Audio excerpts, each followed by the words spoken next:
I'm back. And you're probably thinking, not this guy again. But here I am. If you've ever struggled to get a clean line where the wall meets the ceiling, you're definitely not alone. The good news is you don't need better tape or a more expensive brush, or even a steadier hand. Because despite what a lot of people think, cutting in isn't about painting a perfectly straight line freehand. And while tape can be incredibly useful, we've all had it let us down at some point too. The truth is, clean paint lines aren't about tape. They're not even necessarily about talent. They're all about control. In our experience, most people struggle with cutting in because they're using too much paint while trying to create a straight line themselves, when what they should be doing is to simply let the surface do the work for them. In this video, we'll show you the method that we use to get cleaner cut lines without relying on tape, why most cut lines go wrong, and a few small tweaks you can make that will have you painting like a pro the next time you pick up a brush. But don't just take it from my voice. Take it from my face and my voice. So the key to this method is to sort of reframe the way we think about cutting. We're not creating a straight line ourselves. The cut line already exists. It's where the wall meets the corner. All we're doing is letting our brush glide along that crease and create the cut line for us. So the first thing we're going to talk about is how to load your brush properly. We see a lot of videos online with people just whipping around. It looks super easy. The reality is the more paint you have on your brush, the harder it is to get a really concise, clean, crisp cut line. So when you're first starting out, dip your brush in, and then once you're sure that the brush is saturated, what we're going to focus on is taking as much of that surface paint off the brush as we can. So the reason for that is pretty simple actually. If I'm riding the corner with my brush, and let's say I haven't taken the paint off the top of my brush, and when I bring it up towards the ceiling, all of that paint that's on the top of my brush is immediately going to transfer onto the ceiling, making it look like the cut line is wavy or the paint's going onto the ceiling, because it is. This is probably the #1 reason most people fail when cutting in. Too much paint on your brush. The other issue with using too much paint is what we call the snowplow effect, where excess paint builds up at the tip of the bristles, creating a ridge that either gets pushed onto the ceiling with your next pass or leaves a lumpy texture on the wall. I'll show you what I like to do to ensure that I have the right amount of paint on the brush before I start cutting in. So I've already wiped off the majority of the paint, specifically on the top side of the brush. But what I also like to do is when I come to the wall, I'll wipe a bit of that paint off, and now I know there's not going to be excess paint. The next step is to start on the wall slightly below where the ceiling and the wall meet, and then just slide your brush up until you're right in that crease. Once you're at that crease point, all you're doing is dragging that brush along, letting those bristles ride the corner and create that line for you. So you can see that we're not putting a ton of paint on the wall. All we're trying to do is establish that nice, new, crisp cut line. Some people prefer to paint the lower section first. So what you'll see a lot of painters doing is starting here and staying a little bit further back from that line, filling in the bottom section, and then coming back and doing that line, which is fine. If that's how you want to paint, you can do it that way too. But personally, I just find it easier to create that nice clean line first and then fill it in afterwards. Once I have that line, I'll come back with more paint on the brush, fill it in, and then we're off to the races. The #1 question I get asked all the time is, what brush are you using? And the truth is, with this method, the brush doesn't matter as much as you think it might. So this is a 2.5-inch angled sash, and this is an extra firm. This is my personal favorite, but it really doesn't matter. There's lots of different brushes, and they will all work for this method. Oh, look at that.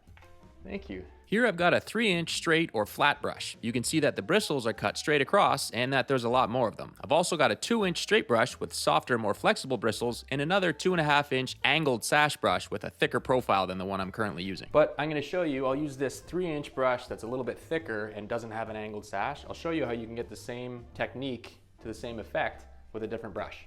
There's no magic in the brush. So here's my 3-inch straight brush, same as before. I'm going to get it nice and saturated initially, and then I'm going to do my best to get as much excess paint off that brush as I can. So I'm going to take my saturated brush, I'm going to bring it up to the wall, and I'm going to put it below the ceiling line, wipe off any excess, and then I'm going to push it up until the tiny bristles reach the corner, and then I'm just going to drag. When it stops making a line, I go back and I pick up where I left off. I paint and drag. What you'll notice is you get a very similar effect no matter what brush you're using, if the technique stays the same. You come back, I'll fill in my line. And you see with a 3-inch brush, I can get a much larger cut-in line here. But the technique stays the same and the results are the same with a totally different brush. One place that it is beneficial to have what's called an angled sash, or a brush that is cut on an angle, is in the corners. It gives you an obvious point that you can start your brush. So the principles stay the same, but we're going to use the tip of the angled sash to get in the corners first. So same thing, I've wiped the paint off the brush, put it on the wall, start below, slide it up gently when I'm in the corner, and I drag it across.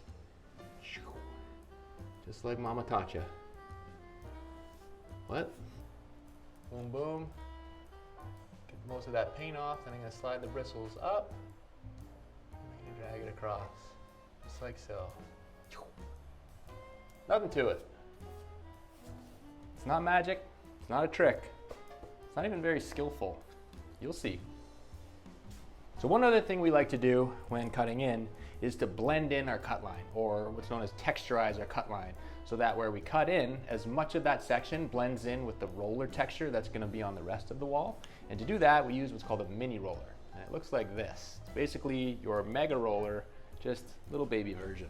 And we keep that in our bucket with us so that after I paint in my cut line, I go back with the mini roller and I blend it in.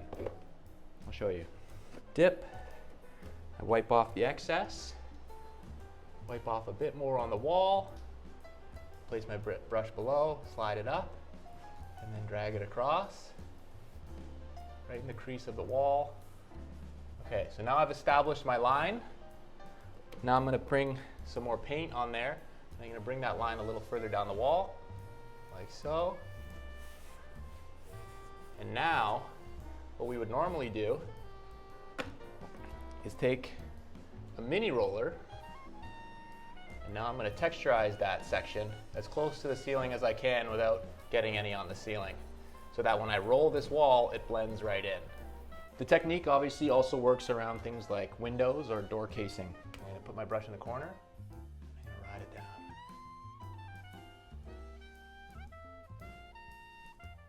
Again, I'm not creating the line, I'm letting the line that exists guide my brush. Okay, so this is how the room looks after its first coat. And as you can see, we've established a pretty sharp, crisp, clean line using where the ceiling meets the wall. So now on coat 2, we're just going to fill it in with some more paint so that you see more even coverage, and when we roll the walls, that there's going to be a nice full cut line up there. Now normally we would probably roll the wall here, then cut it again, but for the sake of the video, I'll just go through and I'll cut the room one more time because I like you.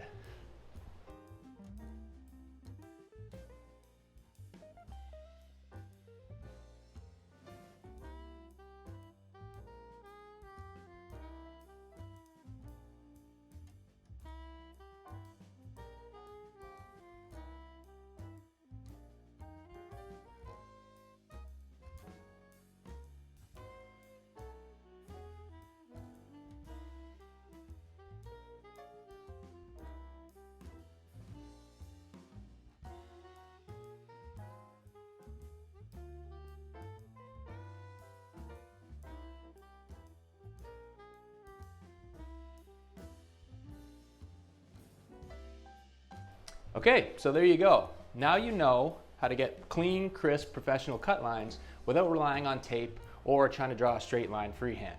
If you practice it, you're gonna get results just like this. I guarantee it. And if you don't, you know where to find us.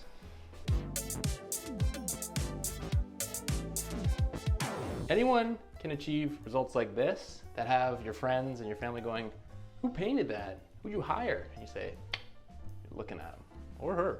You're looking at us. Mic check, mic check. Oh, oh.